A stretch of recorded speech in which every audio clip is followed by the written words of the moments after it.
Welcome back again. As usual, please comment down below what time it is wherever you are right now, and like the video. Let's get to it. Imagine buying a bottle of Tylenol from your local pharmacy, something sitting on shelves in every American household.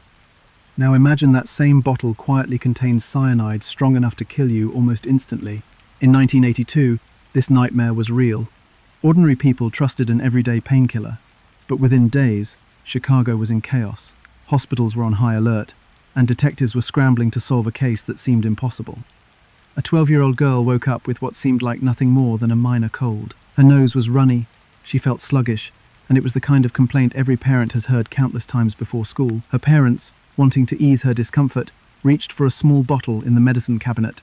It was extra-strength Tylenol, a trusted household remedy that had become as normal as a loaf of bread sitting on the counter. They poured out a capsule, handed it to her with a glass of water, and thought nothing more of it. That morning seemed no different from any other, but within hours their daughter was gone. Mary Kellerman's collapse was sudden and terrifying. She had taken the capsule, got ready for her day, and soon after began complaining of feeling faint. The change happened so quickly that her parents could barely react. One moment she was walking and talking, the next she fell, collapsing to the floor with no warning. Paramedics rushed her to the hospital, but the doctors were left baffled. Here was a perfectly healthy young girl who, only minutes earlier, had shown few symptoms beyond ordinary cold-like complaints.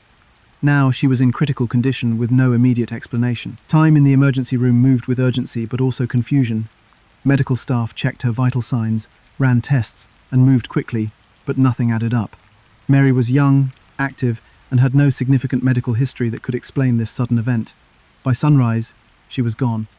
What made it even more disturbing was that no one could identify a clear cause. To all appearances, the situation was entirely inexplicable, an apparently random death in a child who had no prior health concerns. Doctors at the hospital struggled to piece together her final moments. They searched for underlying conditions, infections, or hidden weaknesses in her body that could have caused the sudden failure. Every possible medical explanation felt hollow, because the speed at which she declined was unlike anything typical. Cyanide poisoning, which would later be uncovered as the culprit, works precisely in this way. Once consumed, cyanide enters the bloodstream and cuts off the body's ability to use oxygen. Organs begin shutting down in a matter of minutes, causing dizziness, convulsions, and eventually death. The sequence is mercilessly fast. But on that morning, no one had such a possibility in mind, let alone linked it to something as common as Tylenol. The idea that a single over-the-counter medicine could hold such danger was unthinkable. Tylenol was seen as gentle, safe even for children, and dependable for common headaches, fevers, or minor discomforts. It had become part of the rhythm of American households. Just as families stocked bread, milk, and coffee, those red and white bottles quietly claimed a permanent place in bathrooms and kitchens. No one questioned it. Taking a capsule was about as ordinary an act as pouring cereal into a bowl, a daily ritual that carried no sense of risk or concern. That morning in the Kellerman household represents something more than just a tragic loss. It reveals how deeply people trusted Tylenol, and by extension, how vulnerable they were. The death of Mary set off confusion not only for her family but also for the doctors who tried to save her. They were left unsure where to even begin looking for answers. The swiftness of the poisoning meant there were no clear signs, no warning symptoms that gave anyone time to react. This uncertainty built a quiet dread, because the cause did not fit into any established medical category. Her parents had simply done what millions of parents across the country would have done in the same situation: reached for the most common and trusted medicine available. That act, so routine that it required almost no thought, instead triggered the end of a young girl's life. In many ways, it was the ordinariness of the act that made what followed even more chilling. Nothing felt unusual, nothing stood out, until suddenly everything changed, and yet at the time, it would have been impossible to imagine how this tragedy linked to something larger. Doctors treated it as an unusual, isolated case, and the family was left with devastating loss and no answers. The community had no reason to suspect that danger was sitting on store shelves across the city. No police warnings were issued, and no announcements were made. At this stage, the puzzle of Mary's death was confined to hospital records and family grief. The power of cyanide lies not only in how lethal it is, but also in how unnoticeable it becomes in daily life. It has no distinct taste in small amounts, and the signs of poisoning erupt so quickly that people often confuse the onset with fainting or other harmless conditions until it is too late. Few, if any, people at the time had reason to think about such poisons in connection with everyday medicine. Tampering with sealed products was not part of the public consciousness, and protective packaging was minimal to non-existent. Trust in products remained high, and corporations enjoyed that trust without public suspicion of contamination or tampering. What Mary's story showed, though, was that beneath that trust lay an unseen risk. She had taken a drug that symbolized health and safety, and within minutes it became the source of something lethal. Through no fault of her own, through no error on her parents' part, her life ended because of an act carried out far away, before the medicine ever reached her household. That disconnect between the ordinary decision of a family and the horror concealed in a capsule is what made the situation so haunting and powerful. At the time of her death, no one could predict that she was not the only one. No one could know that this moment was not an isolated tragedy, but the first sign of a sequence about to shake an entire city. Other families were about to find themselves staring at the same incomprehensible collapse in their loved ones. Other parents, siblings, and spouses would soon watch a healthy person swallow a capsule and fall within minutes. Mary's case was only the beginning. Before long, households across Chicago, with no connection to one another, would be tied together by the same invisible hand. Each case would look separate, random, and sudden at first glance. Within days, though, the connection among them would become unmistakable, and the horror of what was really happening would begin to surface. How did the most trusted name in medicine become the killer's perfect weapon? To understand how Tylenol capsules turned into instruments of death, we first need to look at the reputation the brand held at the time. In the early 1980s, Tylenol was not just another pain reliever found on the drugstore shelf. It was the leading product in the United States for over-the-counter relief from headaches, fever, and everyday aches. More than 1 in 3 households kept a bottle nearby. Parents gave it to their children without hesitation. Doctors recommended it as an alternative to aspirin, which had raised concerns over stomach irritation and a possible link to a rare syndrome. By 1982, Tylenol was not simply competing, it was dominating. This dominance came from the way Americans saw it. Tylenol was marketed as safe, reliable, and family-friendly. It was seen as a medicine with no edge, no sharp undertones, nothing controversial. Aspirin had its risks. Other brands did not have the same standing. Tylenol, however, had become a trusted companion for families across all walks of life. A bottle sat quietly in bathrooms, kitchens, handbags, and cars. The red and white label was instantly recognizable, and the brand became synonymous with everyday care. In essence, it was the soft, reliable backdrop of American health culture, but what gave Tylenol its edge in popularity also gave the murderer unique access. At the time, the product often came in capsule form. Capsules were admired for how easy they were to swallow and how quickly they dissolved once taken. They were introduced as a consumer-friendly alternative to chalky tablets. The convenience, though, came at a price. Unlike pressed tablets, capsules came in 2 pieces that could be easily pulled apart. Medicine could be poured out and substituted with other substances, then rejoined without much visible difference. For anyone intent on tampering, capsules were fragile, exposed, and simple to manipulate. That weakness would not have mattered in a world where no one imagined tampering was even possible. In 1982, Americans had little reason to distrust the safety of packaged goods. Grocery shelves held products in boxes or bottles that could be opened and closed without obvious detection. Foil seals, shrink-wrapped lids, and childproofing were not yet standard. A jar of peanut butter, a bottle of aspirin, or a container of vitamins could be opened at the store and replaced without anyone knowing. The idea of someone deliberately poisoning a random bottle of pills from a store shelf felt distant, almost unthinkable. Convenience was valued far more than security. For Johnson & Johnson, Tylenol's parent company, capsules were part of a strategy to make medicine frictionless for the consumer. If people could take pills more comfortably, they would take them more often. And the company's approach worked. By the dawn of the 1980s, extra-strength Tylenol had become the #1 over-the-counter medicine in the United States. In some markets, it outpaced all competitors combined. This meant that the product was everywhere, at checkout aisles, in corner pharmacies, and on shelves inside gas stations. For families, no trip to town was complete without passing a dozen places that sold Tylenol.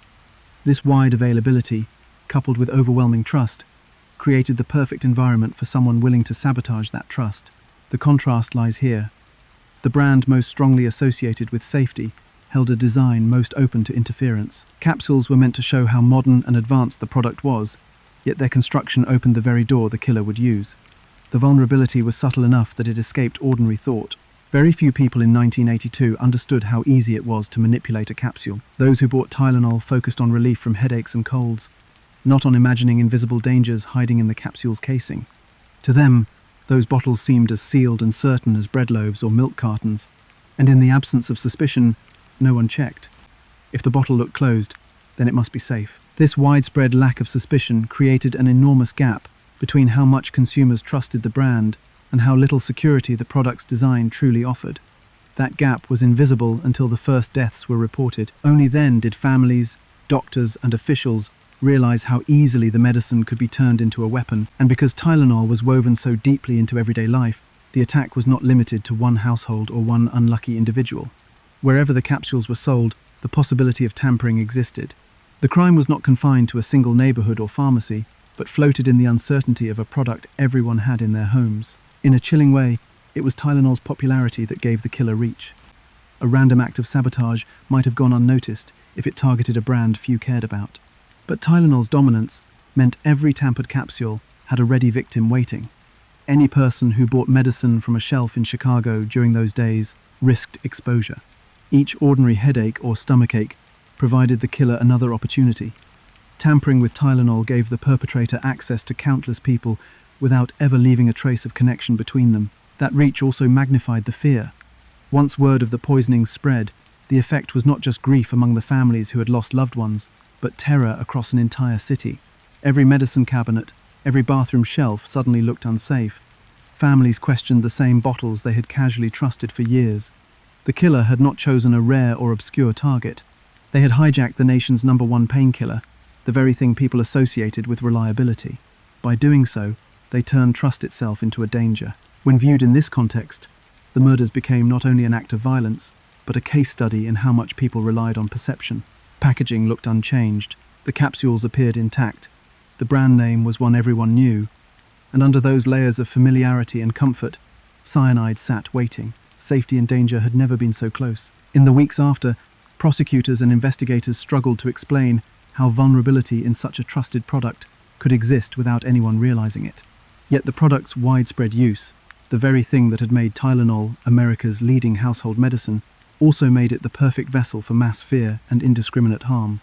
A single capsule on a single morning might have appeared as an accident, but as the deaths multiplied across different families and neighborhoods, the true connection became unavoidable. That connection tied together the otherwise random tragedies, pointing to one unmistakable link. Each victim had taken extra-strength Tylenol just before their collapse.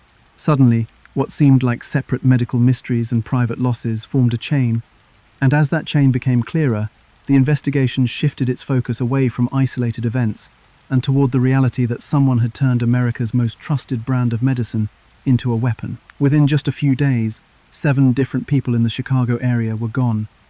At first glance, their death seemed unrelated. They did not live on the same block, they did not work in the same building, and they did not share the same backgrounds. A flight attendant collapsed in her suburban home. A young postal worker never made it through his shift. A homemaker preparing for her day suddenly turned pale and stopped breathing. Different lives, different circumstances, but all of them ended within minutes of what had seemed like an ordinary morning or evening. To their families, the losses were almost impossible to process. These were not people with long records of illness. They were not elderly patients struggling at the edge of endurance. They were ordinary and, for the most part, healthy. The suddenness made the grief even sharper. A parent gone before breakfast, a sibling who had been laughing the night before suddenly silent. For every family, the final moments were marked by confusion. Collapse, a frantic rush for help, and then answers that made no sense. Hospitals and paramedics were left puzzled as to what had struck down people so quickly. Medical staff treating these cases often believed they were seeing heart problems, strokes, or perhaps undiagnosed conditions that surprised everyone. The settings were ordinary, and nothing pointed to foul play. One woman fell after helping her child get ready for school. A man left work early because he felt faint and died hours later. The outward appearance made each case look like a personal, private tragedy. Police were notified, examinations took place, but in those first hours no one drew a line between the families involved. The city was large, people died suddenly every day, and connections across neighborhoods rarely materialized. The exception came in a way that stunned everyone. It was the loss experienced by the Janus family. In the quiet suburb of Arlington Heights, 27-year-old Adam Janus woke up on September 29th feeling mild chest tightness. He took extra-strength Tylenol to ease it. Later that day, he was pronounced dead. His family was in shock. Relatives gathered at his home after learning of his passing, grieving together while still taking in what had just occurred. Later that evening, his younger brother Stanley came to the same house with his wife, Teresa. Stricken with headaches from the emotional weight of the day, they also reached for a bottle of Tylenol. Both complained almost instantly of not feeling right. Both collapsed. Both were gone soon after. 3 lives lost in one family in less than a full day. The devastation rippled far beyond one household. Relatives who had arrived only to comfort Adam's family suddenly found themselves facing a second and third wave of loss. First responders and doctors who handled the cases could not recall another time when tragedy struck the same family in that sequence. The situation was so abnormal that investigators began to consider possibilities they usually would not.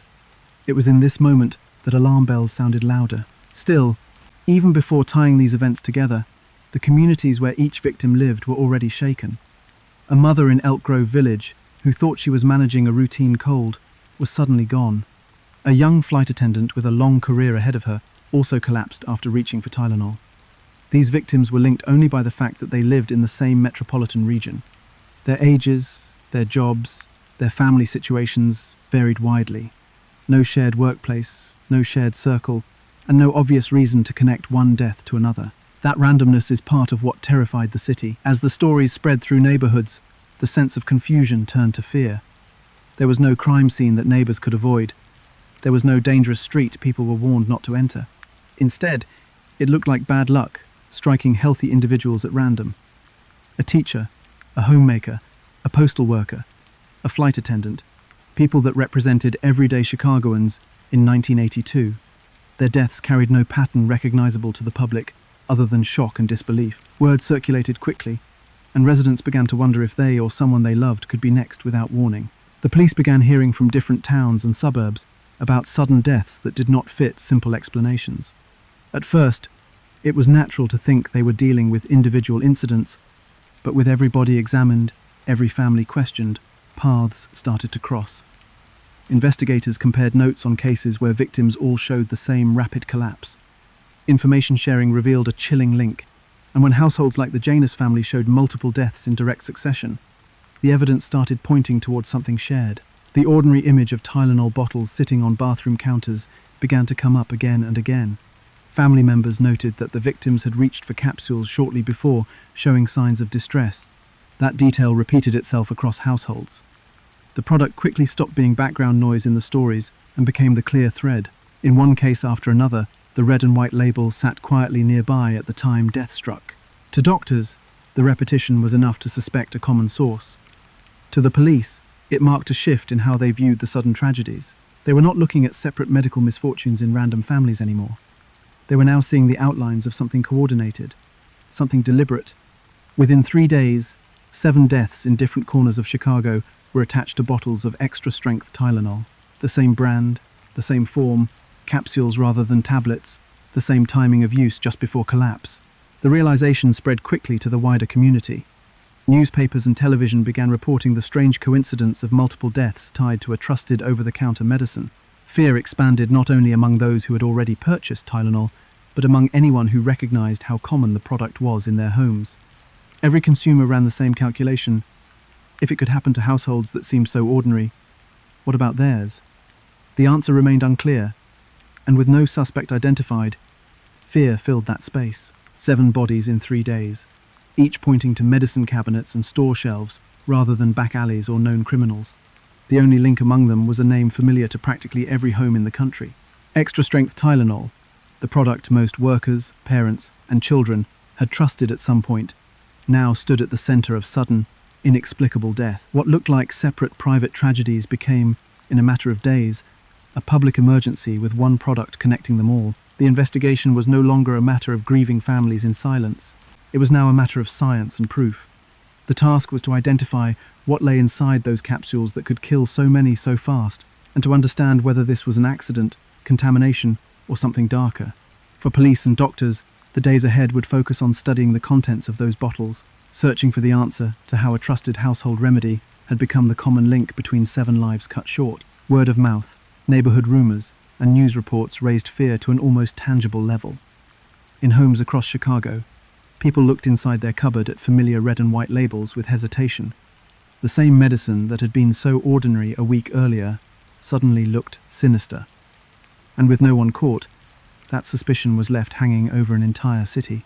Each untimely death pointed to Tylenol, but the true cause still had to be confirmed. For investigators, that meant turning to the labs, examining the capsules, and preparing to face the disturbing results that came next. What invisible killer could drop healthy people to the floor within minutes? That question weighed heavily on investigators as more deaths piled up across Chicago. In the beginning, medical examiners were not sure what they were dealing with. One case involved a child, another, a young woman in good health. Others were middle-aged adults with no reason to collapse so suddenly. The sequence did not fit any known disease or outbreak. Doctors and pathologists were trained to look for underlying weaknesses, like hidden heart conditions, strokes, or infections. But the cases looked alarmingly different. The victims had gone from sitting or standing upright to hitting the ground in a matter of minutes. The rapid decline left almost no window for medical treatment, no chance for hospitals to buy more time. That suddenness pointed away from natural causes and toward something poisonous. During testing, an unusual detail emerged. Technicians working with the Tylenol capsules opened several of them in laboratory settings. Inside, they noticed a faint, almond-like odor. While not always detectable, the smell has long been associated with cyanide compounds. For investigators, this was more than just a passing observation. It was a potentially critical clue linking ordinary-looking medicine to a deadly toxin. Medical examiners had already noted how quickly victims lost consciousness. Cyanide poisoning was known to act in minutes, rather than hours or days. The smell created suspicion that had to be tested further. Toxicologists confirmed those fears. When they examined the contents of the capsules, tests showed potassium cyanide. This chemical is capable of killing within minutes, depending on dosage. Investigators soon realized the amount in a single pill was not trace or accidental. Some capsules contained doses hundreds of times stronger than levels known to be fatal. Even a fraction of what was found could have stopped a person's heart or shut down their breathing. The conclusion was clear. This was never accidental contamination from the factory line or a chemical mix-up. Someone had placed cyanide deliberately inside capsules, meant to relieve headaches and fevers. Cyanide works by cutting off oxygen at the cellular level. The body continues to breathe and pump blood, but cells become starved of oxygen. Organs begin to shut down almost instantly. First comes dizziness and a sudden rush of weakness. Shallow breathing follows, and then seizures or cardiac arrest. Without immediate treatment, the victim cannot survive. Paramedics could be called within minutes of a collapse, but by the time they arrived, the person's organs were often already shutting down beyond repair. This explained why so many victims never made it past emergency rooms, despite being rushed there. They had consumed a poison designed to leave no second chance. For investigators, this discovery reshaped the entire case. They were no longer looking at a tragic sequence of random, unexplained deaths. They were dealing with murder. What shocked them further was the setting in which the poison was delivered. In most homicides, the poisoner has to be close to the victim or have some kind of personal link. Here, there was no connection. Random families across suburbs and neighborhoods had each pulled bottles of Tylenol from different shelves. The cyanide was not inside the original product line. The contamination was not caused by factory conditions. Instead, it had to be introduced at some point after the bottles were distributed to stores. What disturbed the public was how invisible the danger was. When someone opened a Tylenol bottle, there was nothing unusual about the packaging. At the time, protective seals were not standard. Consumers simply twisted the cap and poured out a capsule. There was no warning label to check, no foil or plastic cover to peel off. Once a capsule was tampered with, it looked the same as all the others around it. Families had no way of distinguishing a lethal pill from a harmless one. For parents who thought they were doing something safe for their children, the discovery cut deep. The act of relief and comfort had been flipped into an act of harm by a stranger. The realization of deliberate tampering created wide panic. Police and health officials began warning people to stop using Tylenol altogether. Hospitals were alerted to watch for signs of cyanide exposure. Pharmacists were told to pull bottles from shelves. All of it was happening in real time, while families across the city still had bottles within reach at home. For many, the thought that the medicine cabinet could hold a killer made their daily routine feel suddenly dangerous. The simplest choice, swallowing a capsule, now carried the shadow of death. The breakthrough also confirmed for law enforcement that they were chasing a murderer, rather than an industrial accident. The person had knowledge of how easy it was to separate capsule halves, dump out the acetaminophen powder, and replace it with cyanide crystals. Once the powdery mixture was returned, the capsules could be placed back into bottles with no obvious trace of tampering. This act did not require high technology or factory equipment. It only required access to cyanide, a steady hand, and a willingness to act without fear of being noticed. The simplicity of the method widened the terror. It meant anyone with the same knowledge could potentially attempt it. This was not the first time cyanide had been used as a killing tool. Its history stretched back to suicides during wars and its notorious place in discussions of chemical weapons. But here it had been placed in bottles that anyone, from children to grandparents, could pick up at a pharmacy. The randomness of who became a victim was what set these murders apart. It was not about targeting one person. It was about using a product trusted in every home to reach strangers with no pattern or motive that investigators could trace. The cyanide capsules became the defining clue in the case. Without toxicology reports, doctors may have continued searching for strange medical syndromes. Without the almond odor observation, the investigation might have lost precious days. Instead, the results left no doubt. There was a killer at work who knew how to use an invisible substance to turn ordinary medicine into a weapon. The police and federal agents understood at that point that they were not just solving individual deaths. They were trying to stop further ones. Every remaining capsule out in the city was a potential murder waiting to happen. Each unopened bottle sitting in a cabinet might or might not be safe. That was enough to mark the moment as a crisis that moved beyond family grief and into public emergency. With cyanide identified, medical examiners had given law enforcement the piece they needed to label the tragedy as deliberate. Stores that once stocked shelves with Tylenol now pulled boxes down in panic. Police precincts filled evidence lockers with bottles turned in by terrified residents. What began as scattered, unexplained collapses had now crystallized into one conclusion no one wanted to believe. Someone had walked among ordinary shoppers, turned capsules into traps, and returned them for sale. The forensic discovery finally connected the dots, but it also raised more questions. Who had that kind of access to cyanide? How did they choose the stores? How many bottles had already been placed back into circulation? Police were searching for footprints in a storm, but time was working against them. They now knew what substance killed the victims, but the person behind it was still invisible. What hung in the air was fear itself. The bright, familiar label of Tylenol looked no different than it always had, but its contents could no longer be trusted. The science of toxicology had exposed what lay hidden inside, and at the same time it had confirmed the worst possibility. These were not faulty pills. They were weapons carefully disguised as medicine. Cyanide was the key forensic clue that dragged this tragedy from confusion into clarity. And once officials labelled it a poisoning, the stage shifted. The deaths were no longer isolated cases. The entire city became the stage for an urgent manhunt that soon grew into a national emergency. Chicago was at war with its medicine cabinet. News reports told families what seemed impossible, that the most common household pain reliever had turned deadly. The warnings came quickly after the discovery of cyanide inside Tylenol capsules. Within hours of the connection being made public, ordinary people scrambled to check their bottles. Some families threw them straight into the trash. Others drove them to police stations, hoping an officer could confirm whether their medicine was safe. The fear spread faster than officials could keep up with, and for the first time in American history, citizens were urged to avoid an everyday product, not because of a defect, but because someone had deliberately tampered with it. Hospitals around the city began receiving a flood of calls. Parents wanted advice on whether to take children in for testing. Adults who had swallowed Tylenol, even without symptoms, feared they might collapse at any moment. Phone lines stayed jammed, and emergency rooms saw waves of people who felt lightheaded or nauseous, believing they had been poisoned. What often turned out to be nerves still had to be taken seriously, because no one could know which reactions were real and which were panic. Meanwhile, pharmacists pulled Tylenol bottles off shelves across the region.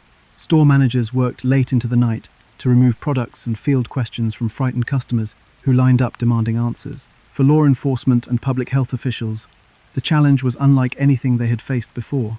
They were used to telling people to avoid a food product because of contamination, or to recall a brand of car because of faulty brakes.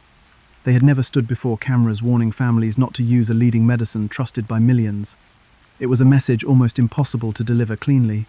"Do not take Tylenol," officials said. "Dispose of any bottles you own." But beyond that advice, they had little else to offer. No suspect had been named.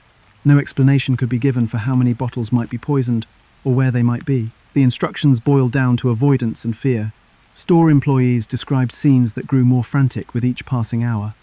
Clerks at pharmacies saw customers rushing in, some clutching bottles they had at home, demanding to know if they were safe. Others simply looked for reassurance, asking whether pills inside sealed containers could possibly be trusted. Pharmacists tried to explain that capsules were vulnerable and that officials had told them to pull every bottle, regardless of the lot number or manufacturing plant. For many employees, it was one of the strangest days they had ever worked. Instead of ringing up purchases, they were guarding shelves and locking products in back rooms. Beyond the physical withdrawal of Tylenol from stores, the psychological impact cut more deeply. Families began to question what they could trust in their kitchens and bathrooms. If Tylenol could be poisoned, what about cough syrup, vitamins, over-the-counter cold medicine? Confidence in packaged consumer products faltered almost overnight. People turned bottles in their hands, examined caps more closely, and second-guessed ordinary routines. A product's safety had never been questioned on such a wide scale before, and the idea that poison could be hiding in something as common as pain relief left entire communities unsettled. This loss of trust touched the daily rhythm of life. A mother might think twice about which medicine to give her child. A man who relied on Tylenol for headaches after work now had to set the bottle aside, unsure if it harbored something lethal. It was no longer about just one brand of painkiller. The suspicion spread to everyday items in the medicine cabinet. What if other products were also at risk? Supermarkets became places of quiet tension, with shoppers eyeing packaged goods in a way they never had before. The atmosphere was made even more tense by the time of year. It was late September, just weeks before Halloween. Stories of poisoned Tylenol bottles circulating across Chicago bled into broader fears about candy tampering. Parents had long worried about razor blades hidden in apples or foreign objects in candy bars, but now the idea of poison in something bought off a shelf seemed far more real. The holiday that usually brought joy and excitement suddenly carried a heavier shadow. Families wondered whether it was safe to let children accept candy from neighbors, and some considered cancelling trick-or-treating altogether. The timing amplified the sense that everyday consumer goods could be corrupted without warning. Sales reflected this collapse of confidence. Tylenol, which had held more than one-third of the nation's market for painkillers, dropped to barely 7% within weeks. It was one of the sharpest falls in consumer trust in modern history. Pharmacies, grocery stores, and department chains everywhere cleared shelves not just in Chicago but across the country. What began as a local tragedy quickly grew into a national concern. People living hundreds of miles away threw away unopened bottles, convinced that there was no margin for error when a single capsule could kill. The numbers told part of the story, but the mood on the ground told the rest. In Chicago, people looked at one another with unease in checkout lines. Neighbors asked if others had discarded their medicine yet. Rumors of additional poisoned products surfaced almost daily, adding to the panic even when no evidence supported them. Police had to track down false leads while managing public fear. The lack of concrete information about who was behind the poisonings or how many bottles were involved allowed anxiety to grow unchecked. In a sense, the absence of answers was its own form of terror. Chicago became the epicenter of consumer distrust. It was not just another crime scene. It was a citywide test of how modern society relies on packaged goods. For generations, people had accepted store shelves as safe spaces. The Tylenol murders shattered that illusion in a matter of days. Behavior shifted instantly. Some households stopped buying painkillers altogether, relying instead on aspirin from older bottles or moving cautiously with generic store brands. Others kept unopened Tylenol bottles under lock and key, waiting for updates from health officials. Life had been reshaped not by fire or flood, but by suspicion. Even as officials worked to calm the panic, the fact remained: no murderer had been caught, and no one knew how to be certain which bottles contained cyanide. This silence from investigators forced families to adjust on their own. Fear stretched into daily routines, changing behaviors in both subtle and obvious ways. Everything from how people shopped to how they treated mild illnesses was influenced by the events unfolding in Chicago. What stood out most was that the panic was not fleeting. Unlike scares that fade once a threat is contained, this one lingered. Every consumer who picked up medicine from that moment forward carried the possibility that the seal had been broken, that someone out of view had tampered with what should have been safe. In this way, the Tylenol murders altered daily life in Chicago, reshaping how people trusted the items sitting quietly in their homes. And while residents tried to adjust, the company behind Tylenol faced a crisis unlike any in modern corporate history. A crisis that would force them to make decisions in full public view with the survival of their brand on the line. How does a company respond when its most popular product becomes deadly overnight? In the fall of 1982, Johnson & Johnson, the manufacturer of Tylenol, was thrown into a crisis that threatened not just its most trusted brand, but the entire corporation.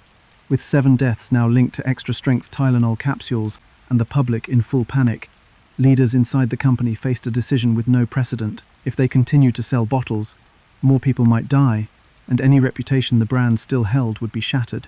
But if they pulled the product, millions of bottles would have to disappear from store shelves, costing the company an amount that could sink it financially. Inside executive offices, debates quickly took shape. Some argued that only Chicago area products should be removed, since that was the location of the murders. Target the region, they said, and avoid mass disruption across the nation. Others pressed that anything less than a sweeping response would appear careless, especially as the media spread reports by the hour. Johnson & Johnson's leaders were forced to confront not only the financial impact, but also a much larger question. What did responsibility look like when the company's household medicine was killing people? The weight of the matter grew with each news segment and front-page headline. Tylenol was no longer seen as the fix for headaches. It was being called the center of death and fear in Chicago. Television cameras showed police officers collecting bottles as if they were evidence in a crime. Families gave interviews explaining how their loved ones had taken capsules one moment and collapsed the next. Every day, the company remained silent or undecided, only deepened suspicion about their priorities. Would they defend profits over people? The company's leadership, headed by Chairman James Burke, decided that the only move was the boldest one.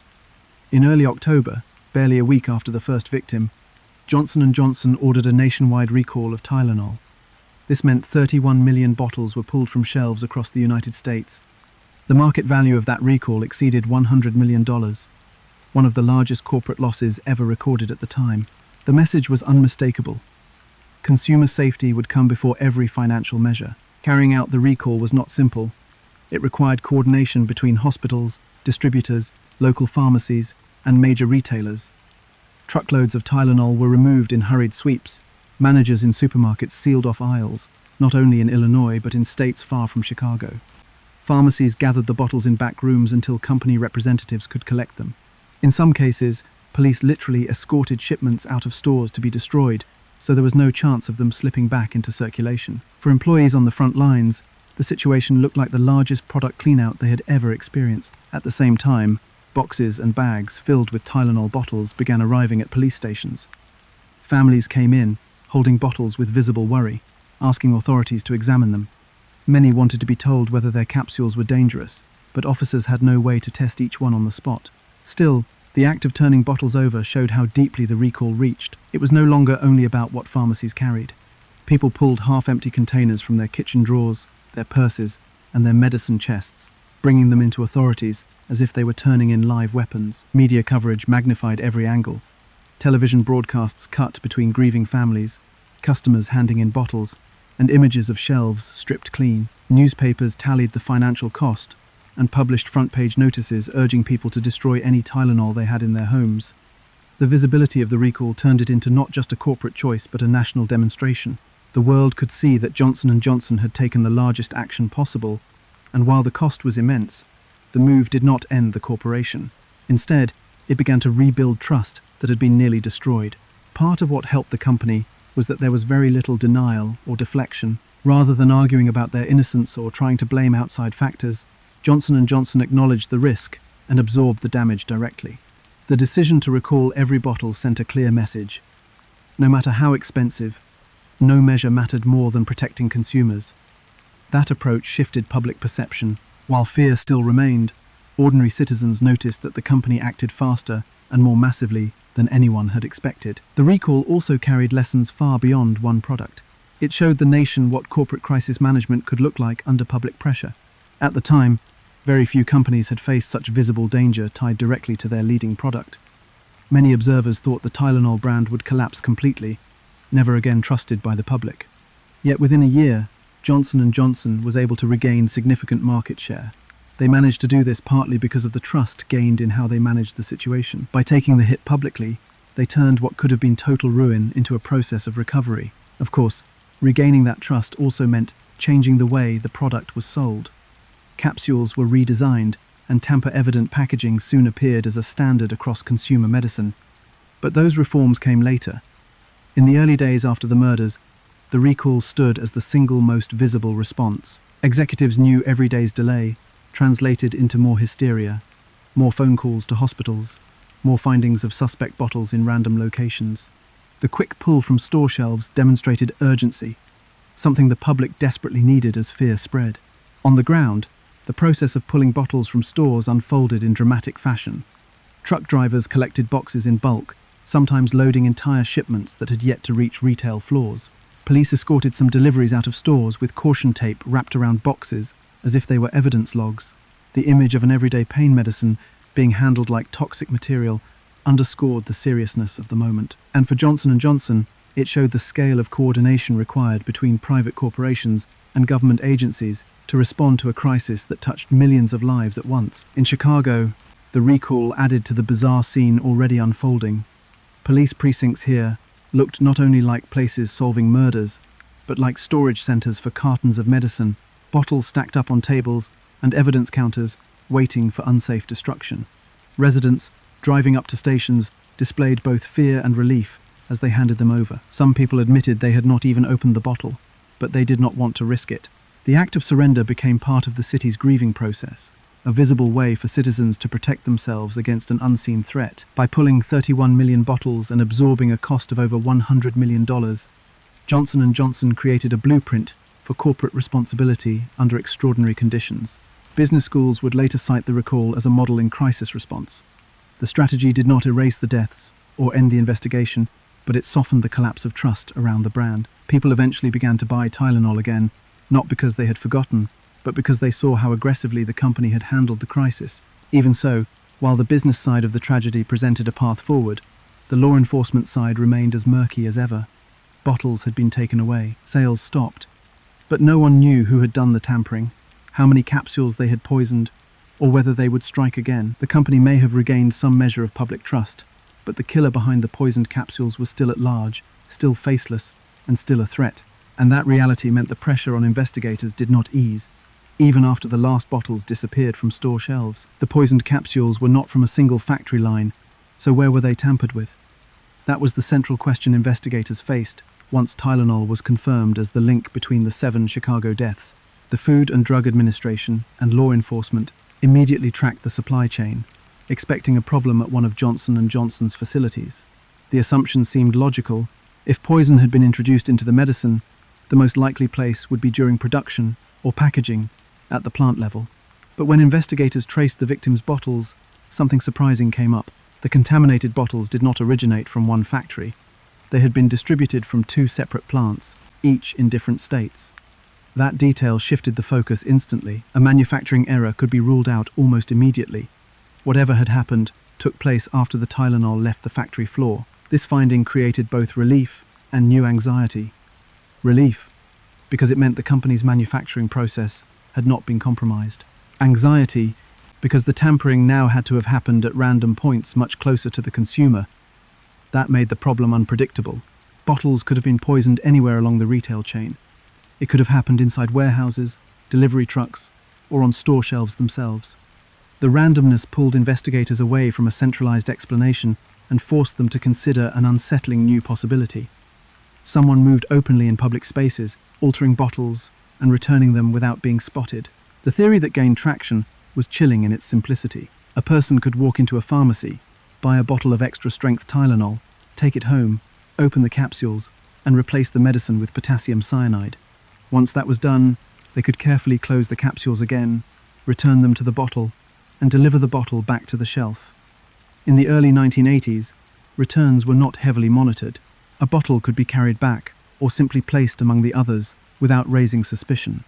With no foil, seal, or shrink-wrapped lid, the packaging looked untouched once it was placed back on display. Shoppers, who later picked up that same bottle, would have no way of knowing it had been handled. Evidence soon supported this idea. After the deaths had already shaken the city, additional tainted bottles were discovered sitting in Chicago area stores. These were not bottles from the homes of victims, but unopened containers still available for sale. In other words, the killer had not stopped at targeting 1 or 2 bottles that reached certain families.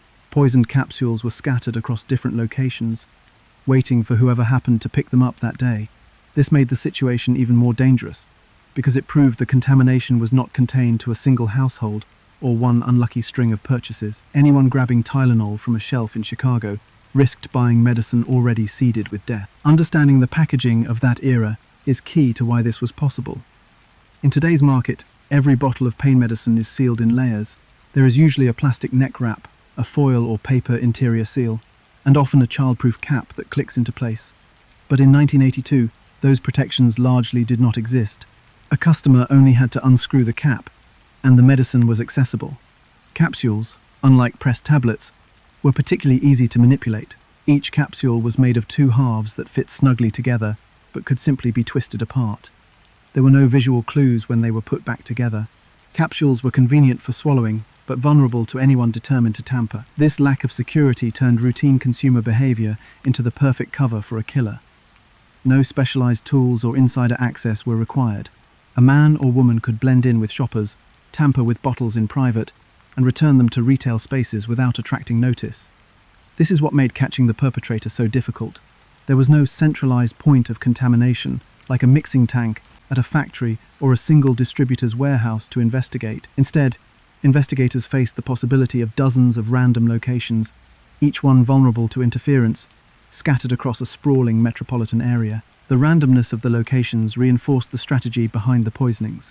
By placing bottles in different suburbs and stores, the killer created a sense of chaos. Families who never met one another, who lived in entirely separate communities, all suffered losses from the same product.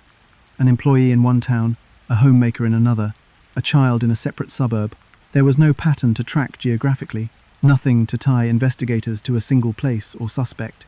The randomness ensured that no one could predict where the next poisoning might occur. Fear multiplied, because danger seemed to lurk everywhere rather than in one contained area. Police sifted through store records, trying to track how each bottle arrived on each shelf. But this quickly proved to be an impossible task. Deliveries came from distribution centers that handled countless products every week. Once bottles left trucks and entered stockrooms, employees rotated them onto shelves without detailed notes. The system simply was not designed to monitor product histories like that.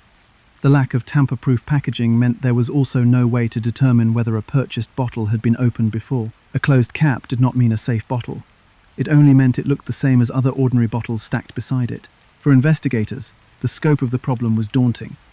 They could not stake out every pharmacy or grocery store in Chicago. They could not question every shopper who bought Tylenol in the weeks leading up to the deaths. The anonymity of the act gave the killer their power. Whoever tampered with the Tylenol had selected the most common, most trusted product and used the most public, least traceable route to weaponize it. This use of public shelves as both a hiding place and a release point guaranteed that suspicion spread across the entire city, while evidence of the killer's identity remained invisible. The scattered nature of the poisoned bottles meant investigators could only gather clues after the fact.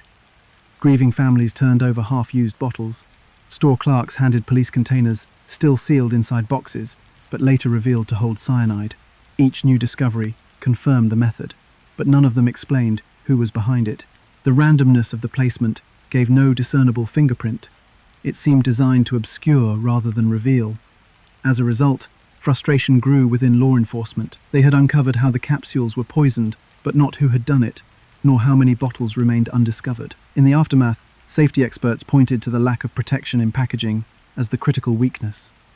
Without barriers, the killer had weaponized the openness of consumer products, and by targeting random sites across a large metropolitan region, they erased the trail investigators might otherwise follow. The conclusion was clear and unsettling. The killer's weapon was not just cyanide, but also the anonymity provided by public shelves. This realization made the murders even more frightening in their scope. It showed that any ordinary consumer could unknowingly participate in the distribution by buying, handling, or discarding a bottle. The randomness of the act meant there was no way to narrow the field down to one suspect profile. It was chaos by design. That is why the case shifted once again. Having understood the mechanics of how the capsules reached consumers, investigators turned their attention toward possible individuals who might have motive or access to cyanide, hoping that behind the randomness there might still be a pattern pointing to one person. Names emerged, but none fit perfectly. In the days after the Tylenol murders, the public wanted clarity. Investigators were under enormous pressure to show progress and to point to a suspect who could explain the chaos. Tips poured in from across Chicago and beyond. Some were obvious false leads, others more promising. Among the most notable suspects, none captured as much attention as James William Lewis. Lewis entered the case not because of physical evidence linking him to the poisoned bottles, but because of a letter that arrived shortly after the deaths. The letter demanded $1 million from Johnson & Johnson and claimed responsibility for the poisonings. Written in clear language, the letter was addressed directly to the head of the company and described how Tylenol capsules had been contaminated. On its surface, this seemed like the breakthrough investigators had been waiting for. Someone had finally stepped forward, claiming direct involvement, but as authorities examined the letter more closely, problems surfaced. The postmark date did not align with the timeline of the poisonings. It appeared Lewis had mailed the letter after news of the deaths had already gone public. This suggested to investigators that he may not have been the original perpetrator, but rather someone seeing an opportunity to extort the company. Forensic analysis of the letter provided little else. The details inside could have been pulled from media reporting. There were no specifics unique enough to prove insider knowledge of how the capsules were tampered with. Still, investigators could not ignore the letter. They moved quickly to locate Lewis, who was already known to authorities for other financial issues. His background included fraud and a pattern of questionable schemes. When confronted, Lewis denied being the Tylenol killer, but admitted to sending the letter. He described it as a way to take advantage of the company during a national crisis, not as a confession to murder. Police charged him, but not with homicide. Instead, he was convicted of extortion and sentenced to prison. For the families of the victims, this was a frustrating outcome. The man who placed himself in the middle of the investigation by writing the ransom note was not charged with the deaths. Officially, he remained only a criminal opportunist. The focus then turned to Roger Arnold, another man who came under suspicion. Arnold was a grocery store employee in Chicago with potential access to cyanide through his job. Rumors began to spread that he had knowledge of chemistry and the ability to acquire the compound used in the poisonings. Police investigated and noted that his behavior during questioning raised concern. His physical proximity to the distribution of consumer goods and his supposed familiarity with cyanide seemed enough to push him onto the suspect list. The media became heavily involved at this stage. Newspapers and broadcast outlets, desperate for new developments, printed Arnold's name and position widely. Neighbors began to whisper. Strangers pointed. Soon, Roger Arnold's identity was tied publicly to the Tylenol murders, even without direct evidence. This made daily life unbearable for him. He eventually underwent such levels of scrutiny that he was forced into isolation. The story grew worse when, after being wrongly associated with the case, Arnold became the target of hostility. One man, misled by the rumors, confronted Arnold in a bar. In a tragic turn, that encounter ended in violence. Arnold, already devastated by suspicion and media coverage, became a pariah. Later, the police admitted there was insufficient proof. Roger Arnold was never charged with the poisonings. Over the following years, science became central to efforts to eliminate suspects. DNA testing advanced significantly by the late 1990s and early 2000s. Samples from both Lewis and Arnold were compared against evidence collected from the crime scene and packaging. Each time, the results removed them further from the possibility of being guilty. Neither man could be linked by physical evidence to the cyanide or the poisoned bottles. What had once been promising leads collapsed into dead ends upon closer inspection. Authorities also cast their net wider. The sheer skill and randomness of the Tylenol murders led some to believe the crime could align with other high-profile criminals. At one point, the FBI reached out for the DNA of Ted Kaczynski, known as the Unabomber. His attacks throughout the 1970s, 80s, and 90s showed an appetite for bringing chaos through ordinary consumer channels. Investigators considered whether his philosophy of targeting modern technology and society could overlap with tampering with mainstream medicine. Yet the checks revealed no proven connection, and the possibility faded. The request showed how desperate investigators were to match the Tylenol killings to someone capable, but no figure ever fully fit. As the decades went on, it became clear that the Tylenol murders would continue without a definitive suspect.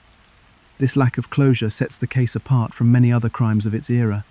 High-profile murders often end with an arrest, even if guilt remains debated. In this case, no such conclusion came. The public had to settle with unsatisfying partial answers. They saw Lewis punished for extortion, though it never connected him concretely to poisoning. They watched Arnold suffer from wrongful suspicion, only to walk away cleared but permanently scarred by his public exposure. They read speculation about Kaczynski, but saw that trail vanish as quickly as it appeared. This cycle wore down the families of victims. Each new announcement about DNA testing or suspected links created a spike of attention, only to fade again when nothing solid was proven.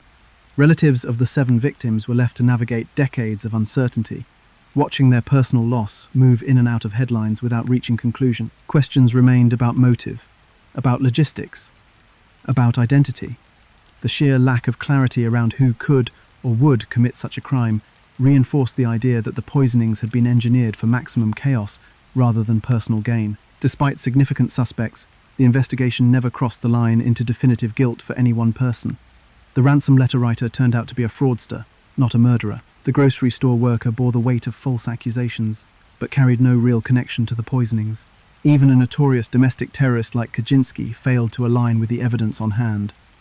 The case of the Tylenol murders simply refused to provide a clear suspect narrative. Investigators eventually had to admit that while the crime revealed vulnerability in consumer products, it did not reveal the identity of its perpetrator. Every trail, no matter how public or promising, ended in dismissal or unrelated conviction. The poisoner's shadow loomed large, but the person behind it never emerged. No fingerprints, no unique chemical signatures, no credible confession. The work of decades left police with theories, but never an arrest they could sustain in court. This absence of resolution turned the Tylenol murders into one of the great unsolved crimes in American history. Unlike other mass killings or serial poisonings, which have known culprits to explain their horror, this case offers none. All that remains are the names of people who might have had motive or opportunity, but who ultimately proved unconnected. Even decades later, the police files tell the same story. 7 people dead, dozens of tainted bottles recovered, and no one to hold responsible. The weight of uncertainty has outlived all the early suspects, marking the case with an unfinished quality that continues to haunt American crime history. The killings stopped, but the fear never truly left. In the months after Chicago's nightmare, the city tried to calm down, but the damage to trust in everyday products had already been done. What people once saw as safe medicine became a symbol of vulnerability. Even after the last tainted bottles were collected and destroyed, unease lingered in homes across America. The crime had revealed a flaw no one had considered before, that the products people bought and trusted could be turned into weapons without warning. As the 1980s progressed, the shadow of Tylenol reappeared in different parts of the country. Tampering cases spread across states, some real, others hoaxes meant to frighten. There were reports of contaminated sodas, altered candy, and misleading claims about tainted medicine. Not all were genuine, but even false cases exploited the fear that had taken hold in Chicago. If it could happen once, it could happen again. Each report, however minor, carried a kernel of possibility. The idea of random tampering had entered public awareness, and it no longer seemed unimaginable. Communities faced a new form of anxiety. It was no longer about a specific suspect. It was about the products they placed in shopping carts and cupboards. Parents hesitated before giving children medicine or candy. Store clerks fielded constant questions about safety. Newspapers ran stories about copycat attempts, and even when cases turned out to be hoaxes, the message was clear. Anyone could tamper with a product, and consumers had no simple defense. Suspicion spread outward from Chicago, changing how families approached everyday purchases. Regulatory agencies could not ignore the shift. Officials examined consumer safety from the ground up and realized there were no clear protections against this kind of crime. The federal government, the Food and Drug Administration, and Congress began devising ways to restore public confidence. It was no longer enough to tell people to avoid certain bottles. Laws and packaging had to change to make tampering visible and punishable. The most obvious reforms came in packaging. After 1982, tamper-evident designs became standard for over-the-counter medicine. Bottles that were once easy to open now featured layers of protection. Consumers began peeling foil seals, breaking plastic wraps on caps, and twisting child-proof lids that clicked or locked. Blister packs, sealing capsules and tablets individually in plastic and foil, became common. These measures slowed tampering and made it nearly impossible to hide. The days of lightweight capsules inside simple bottles were numbered, as the industry recognized how easily they could be manipulated. Lawmakers pushed for accountability as well. Congress passed what became known as the Tylenol Bill, making product tampering a federal offense. Before that, prosecutions relied on state laws, which varied and were often inadequate for this type of crime. Elevating tampering to the federal level allowed investigators to cross state lines, and use national resources to pursue anyone attempting to poison consumer goods. The law sent a clear signal. Product tampering was not mischief or local criminal damage. It was a violent threat to the public. Johnson & Johnson's response became just as influential as the law itself. The company's leadership had chosen to recall all Tylenol bottles, losing over $100 million, prioritizing consumer safety above the survival of their most profitable brand. That decision set a new standard for corporate crisis management. Communication was also critical. Rather than deflect blame, Johnson & Johnson spoke openly about risks and moved quickly to redesign packaging. Business schools later used the case as a textbook example of how a company could recover after a crisis. The ripple effects reached industries far beyond medicine. Candy sales, long tied to trust in Halloween rituals, dropped as families grew cautious. Parents inspected treats carefully, cutting open candy bars or discarding anything not factory sealed. The culture of consumer behavior shifted. Where people once handled bottles and boxes without thought, they now checked seals and wrappers. What had seemed unnecessary became routine, turning caps to see if the seal cracked, peeling foil tops before trusting medicine. This culture of caution extended beyond medicine and candy. Supermarkets saw shoppers checking labels more carefully. Food producers adapted with stronger seals on jars and plastic coverings on drinks. Safety became visible, not assumed. Packages without seals or protective designs began to look suspicious. The Tylenol murders permanently altered what everyday families accepted as normal safety practice. These new rules and safeguards did more than ease fear. They rebuilt trust. Consumers gradually returned to store aisles, relying on tamper-evident packaging to signal safety. But decades later, trust was never as blind as before. Every torn seal, every cracked plastic wrap, served as a reminder of the cost of absence. The Tylenol murders also cemented the role of coordinated responses between law enforcement and health officials. The case blurred the line between criminal investigation and public health, influencing how future outbreaks and contamination events were handled. Whether in food, medicine, or consumer items, officials now had a blueprint for collaboration. Copycat tampering cases continued to appear, though few matched the scale of the original tragedy. Each was met with swift response and stronger legal consequences. Laws and packaging gave Americans a way to guard against such acts. Safety could never be guaranteed completely, but the invisibility the original killer had relied on was removed. Every safety seal torn open today points back to the Tylenol murders. The shift was permanent. No company could ignore tamper-evident protection, and no consumer would accept less. Ordinary life had been rewritten. Trust in packaged goods was no longer automatic. It had to be earned. Decades later, the fact that the killer was never found means those seals remain not only practical, they are enduring reminders of how one unsolved crime reshaped consumer safety worldwide. Nearly 4 decades later, the Tylenol murders remain unfinished business in America's crime history. 7 people died, poisoned by a product they trusted, and yet no one has ever been charged with their murders. It is not that the case was ignored. On the contrary, it has been reopened many times. Each new wave of investigation has carried hope that science or persistence would finally deliver answers. Families waited for news, journalists revisited the tragedy, and investigators tried again with tools that barely existed in 1982. But every attempt has led back to the same place, an empty space where the name of the killer should be. The first big developments came in the years after DNA testing became a common forensic tool. Detectives returned to evidence stored carefully since the early 1980s. They hoped modern testing would produce a clear connection to one of the men long suspected, or perhaps someone new altogether. Bottles, capsules, and letters were all re-examined. Specialists worked with fragments of material, looking for strands of DNA that might have been left behind. The thought was that tampering with capsules should have left some trace. Sweat, skin cells, even a fingerprint in chemical residue. Yet, when the results returned, they eliminated suspects rather than confirming them. The men whose names had lingered longest in the public record were crossed off instead of being confirmed. Later reviews took place as technology advanced further. Cold case teams in the 2000s and 2010s tried again. Reports surfaced that law enforcement had tested evidence against national DNA databases, hoping to find a match among convicted offenders. Dozens of other cases had been solved this way. Families of the Tylenol victims held their breath as each round played out. Still, none of the evidence linked to anyone on record. Each time the silence felt sharper, because every failed attempt confirmed how little the killer had left behind. Unlike many crime scenes where tools, weapons, or personal connections might betray the person responsible, This one had only ordinary medicine as its stage. The lack of motive made the case even harder to close. Randomness has always defined the Tylenol murders. There was no pattern in the victims' lives that tied them to each other. A child, a young postal worker, a homemaker, siblings. They had no shared circle.